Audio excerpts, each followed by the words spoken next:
សូមគោរពជំរាបសួរនិងស្វាគមន៍ដល់ប្រិយមិត្តសាជាថ្មីឡើងវិញមកកាន់ច្បីរឿងរ៉ា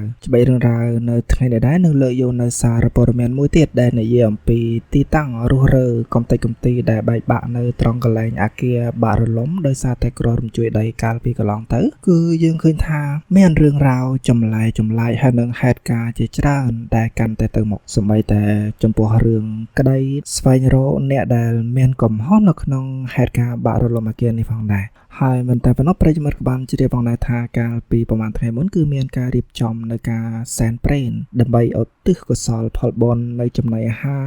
បាយម្ហូបសារាជាដើមជូនទៅដល់អ្នកដែលស្លាប់បាត់បង់ជីវិតដែលជាប់នៅក្នុងអគារនោះផងដែរហើយថ្មីនេះផងដែររឿងរ៉ាវមួយទៀតដែលចម្លែកនោះគឺមានការរៀបចំធ្វើជារូបតំណាងរបស់បុគ្គលអ្នកស្លាប់ដោយធ្វើពីតុក្កតាក្រដាសហើយដាក់ព្យួរបញ្ឈរស្រាប់តែ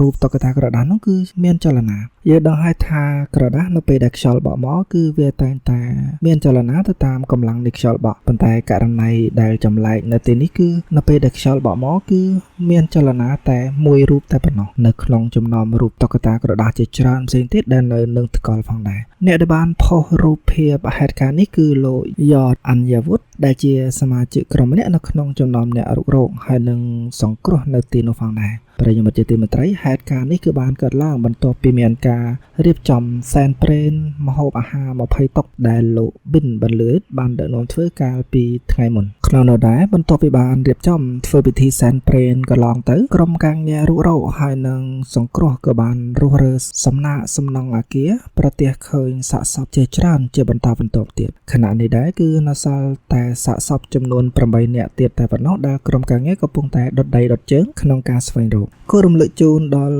ប្រិយមិត្តជាទីមេត្រីផងដែរថានៅក្នុងពិធីសែនព្រេនម្ហូបអាហារលើកមុនក៏មានព្រះសង្ឃមួយអង្គនិមន្តមកចូលរួមក្នុងពិធីឧទ្ទិសកុសលផលបុណ្យនោះផងដែរហើយនៅក្នុងការសែនព្រេននោះព្រះសង្ឃក៏បានទឿនផងដែរឲ្យក្រុមការងារមានការប្រុងប្រយ័ត្នខ្ពស់ចំពោះសុខសុវត្ថិភាពពីព្រោះថាអាចនឹងមានកើតហេតុការណ៍ដែលយើងអាចនឹកស្មានមិនដល់ឬអាចនាំឲ្យសមាជិកនៃក្រុមរុករកឬក៏ក្រុមអ្នកសង្គ្រោះនោះមានគ្រោះថ្នាក់កើតឡើងដល់ជីវិតទៀតផងហើយក្រោយពីចប់ពិធីសែនព្រេនរយៈពេល2ថ្ងៃមានសមាជិកក្រុមការងារម្នាក់គឺទទួលរងនៅឧបទ្ទហេតុជាក់ស្ដែងតែម្ដងក្រោយមកទៀតទៅព្រះសង្ឃនិមន្តមកទីតាំងកើតហេតុម្ដងទៀតហើយក៏បានស្នើឲ្យរៀបចំធ្វើជាតុក្កតាក្រដាសដែលជារូបសំណាកដែលជារូបតំណាងឬក៏ហៅថារូបស្នងដើម្បីធ្វើពិធីទៅតាមជំនឿ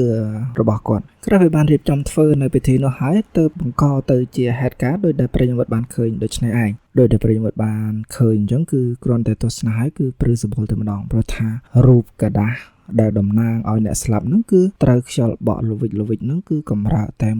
មួយរូបតំណាងតែប៉ុណ្ណោះគឺពិតជារឿងរ៉ាវមួយដែលមិនគួរឲ្យជឿទាល់តែសោះដោយដែលច្បីរឿងរ៉ាវបានជម្រាបជូនដល់ប្រិយមិត្តដូចនេះដែរគឺរឿងរ៉ាវដែលនិយាយឡើងទាំងអស់នេះគឺសុទ្ធសឹងតែជាខាងផ្នែកអបិយជំនឿតែប៉ុណ្ណោះសូមបងប្អូនប្រិយមិត្តទស្សនាប្រកបដោយការត្រិះរិះពិចារណាព្រោះថាវាគឺជាការធ្វើទៅតាមពិធីទំនៀមទម្លាប់ហើយនឹងបែបជំនឿ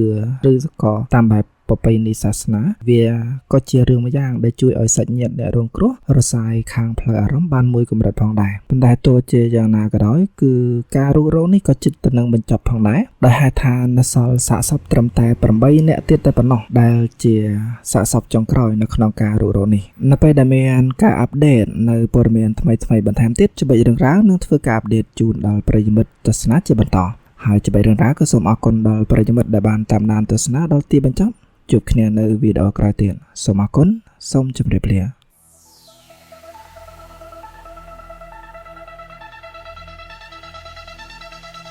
Spotlight shining lights